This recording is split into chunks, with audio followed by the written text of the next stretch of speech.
Hello friends, स्वागत है आप सभी का सीबीबीकल आर्ट क्लास में। 2026 बोर्ड परीक्षा के लिए अगर आप तैयारी करना चाहते हैं तो ये चैनल आपके लिए सबसे बेस्ट होगा। यहाँ पे मैं आपको फ्री में पीडीएफ, फ्री में नोट्स और फ्री में कंटेंट, फ्री में वीडियो सब कुछ आपको फ्री में मिलेगा और अच्छी खासी तैयारी भी करवा देंगे। आज के इस वीडियो में हम लोग बात करेंगे 2025 जो है 25-26 में जो न्यू सिलेबस जारी हुआ है यूपी बोर्ड की तरफ से, उसके बारे में चर्चा करने वाले हैं। सबसे पहले यहाँ पे आज भूगोल के पूरा पेपर पैटर्न को समझेंगे, सिलेबस को समझेंगे और फिर इसके बाद एक एक टॉपिक करके आपके सामने वीडियो लेकर आएंगे जिसमें आप बेहतरीन तरीके से तैयारी कर सकते हैं।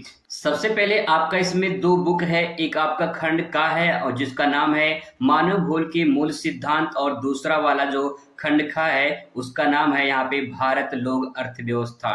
दूसरा वाला है भारत लोक एवं अर्थव्यवस्था। पहले बात करते हैं बुक फर्स्ट यानी खंड का की, तो आइए एक एक करके समझते हैं सिलेबस को, ताकि जो है आप इसको अच्छे तरीके से समझे कि क्या क्या आपके क्वेश्चन में पेपर में आएंगे। ठीक है, तो यहाँ पे सबसे पहले बात करते हैं 70 नंबर का पेपर होगा प्लस 30 नंबर का प्रैक्टिकल होगा, टोटल मिला के 100 नंबर का आपका पेपर होगा। बात करते हैं सबसे पहले खंड का से 35 नंबर की क्वेश्चन आपका यहाँ से पूछा जाएगा, जिसमें 30 अंक का यहाँ पे दिया गया है और उसमें 5 अंक का जो है आपका मानचित्र पूछा जाएगा। यानी जो 5 अंक का मानचित्र पूछा जाएगा खंड का से, ये विश्व के बारे में रहेगा। आपसे कोई भी एक विश्व का देश के बारे में पूछा जाएगा, जैसे कि किसी राजधानी के बारे में पूछ सकता है, कोई विश्व में नदी है उसके बारे में पूछ सकता है, कोई विश्व में खनिज संसाधन उसके बारे में पूछ सकता है, कोई विश्व में कृषि उत्पादन उसके बारे में पूछ सकता है। तो इस प्रकार से जो खंड का है इसमें विश्व का 5 नंबर का मानचित्र आपका आएगा।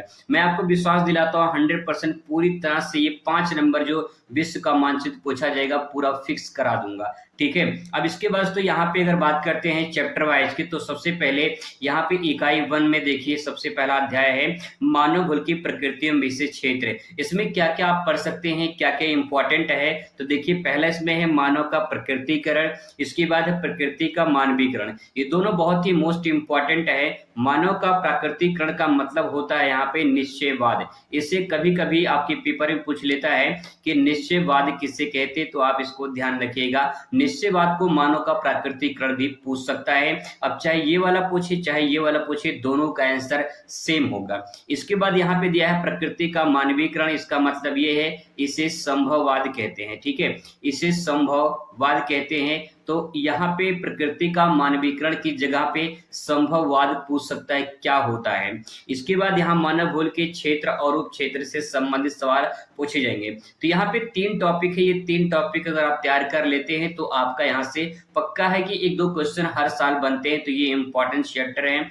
आगे बात करते हैं नेक्स्ट लेसन नंबर 2 है विश्व जनसंख्या वितरण घनत्व एवं वृद्धि। ये आपका विश्व जनसंख्या के बारे में पूछा गया है। जैसे कि जनसंख्या वितरण के प्रारूप मतलब ये होता है कि किस देश में जनसंख्या अलग है, मतलब सबसे ज्यादा है, और किस देश में जनसंख्या कम है, उनकी क्या विशेषताएं हैं। इसके बाद सबसे जो मोस्ट इंपॉर्टेंट है वो जनसंख्या घनत्व है।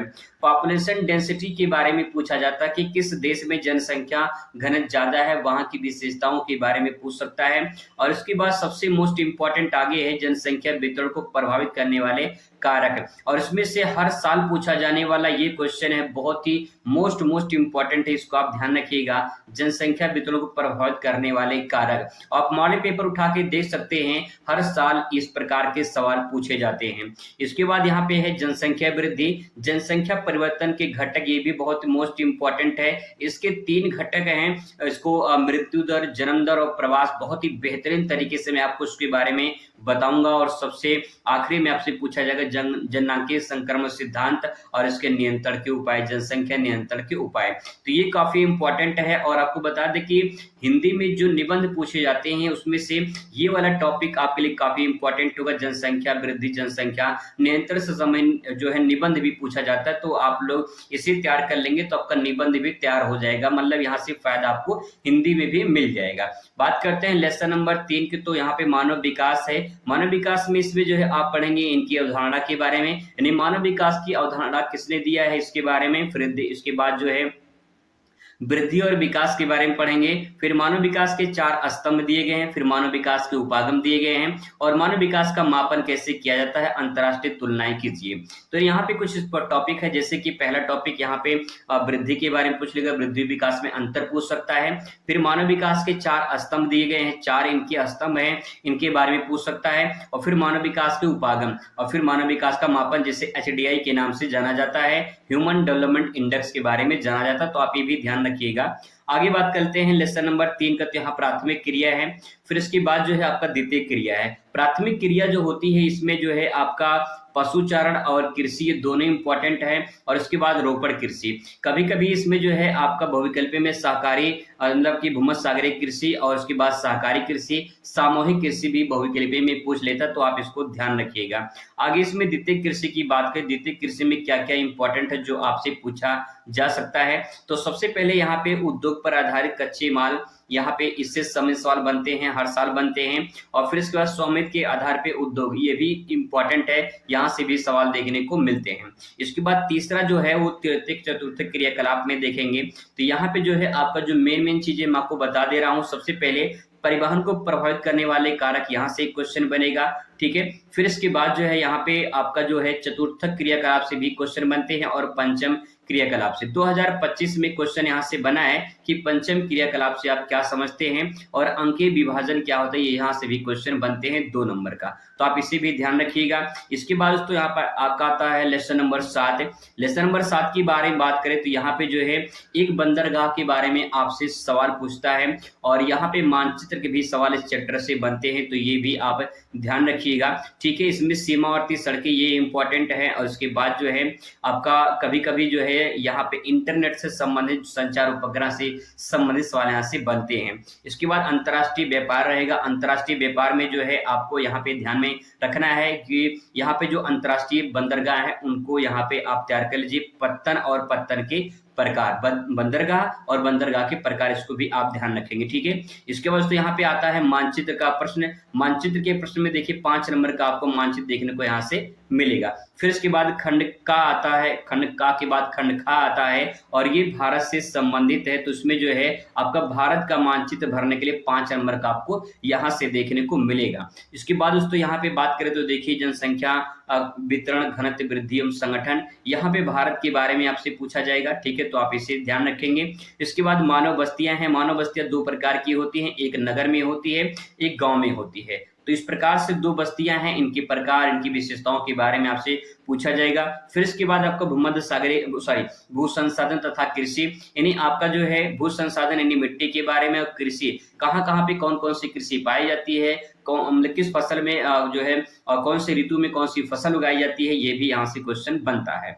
इसके बाद नेक्स्ट चैप्टर आपका जल संसाधन है। जल संसाधन कोई खास ज्यादा इंपॉर्टेंट नहीं है, बस यहाँ पे जल प्रदूषण के बारे में आपसे क्वेश्चन पूछा जा सकता है और यहाँ से भी आपके निबंध वाले क्वेश्चन तैयार हो जाते हैं। इसके बाद अगला इंपॉर्टेंट चैप्टर है खनिज एवं ऊर्जा संसाधन। ये काफी इंपॉर्टेंट चैप्टर, यहाँ से हर साल सवाल बनते हैं, जैसे कि इसमें आपसे पूछ लेगा लौह अयस्क और मैग्नीज के बारे में पूछा जाता है। और यहाँ पे अभ्भरक के वितरण क्षेत्र बहुत ज्यादा पूछा गया है, कभी कभी जो है ये लॉन्ग में भी पूछ लेता है, तो आप इसे जरूर तैयार करेंगे। फिर इसके बाद यहाँ पे जो है नाभिकीय ऊर्जा संबंधित सवाल हर साल लगभग बनते हैं, मानचित्र भी सवाल यहाँ से देखने को मिलता है। इसके बाद तो यहाँ पे अगला क्वेश्चन, अगला चैप्टर आता है, ये कोई खास ज्यादा इंपॉर्टेंट नहीं है, बस यहाँ पे इंदिरा गांधी नहर के बारे में कभी कभी सवाल यहाँ से बन जाते हैं, ठीक है। इसके बाद परिवहन एवं संचार के बारे में बात करें तो आप जो है यहाँ पे परिवहन संचार में वायु परिवहन, जल परिवहन, रेल परिवहन, सड़क परिवहन, इनको चारों को जो है आपको पढ़ना होगा, ठीक है। इसके बाद आगे आता है अंतर्राष्ट्रीय व्यापार। अंतर्राष्ट्रीय व्यापार में जो है आपका यहाँ पे समुद्री जो बंदरगाह है उसके बारे में आपके यहाँ से पूछा जाएगा और कुछ हवाई अड्डे हैं उनको भी आपको देखना है। फिर इसके बाद अगला चैप्टर यहाँ पे रहेगा भौगोलिक परिप्रेक्ष्य में चयनित कुछ मुद्दे एवं समस्याएं, और ये भी आपके निबंध वाले चैप्टर से, मतलब इस चैप्टर से निबंध के क्वेश्चन बहुत बनते हैं, जैसे कि प्रदूषण के प्रकार, पर्यावरण क्या होता है, कितनी प्रकार का होता है, किस प्रकार से क्वेश्चन यहाँ से बनते हैं, ये काफी इंपॉर्टेंट चैप्टर है। अगला है यहाँ पे जो है यहाँ पे मानचित्र वाला 5 नंबर का बनेगा और फिर इसके बाद जो रहेगा आपका 30 नंबर का प्रैक्टिकल रहेगा।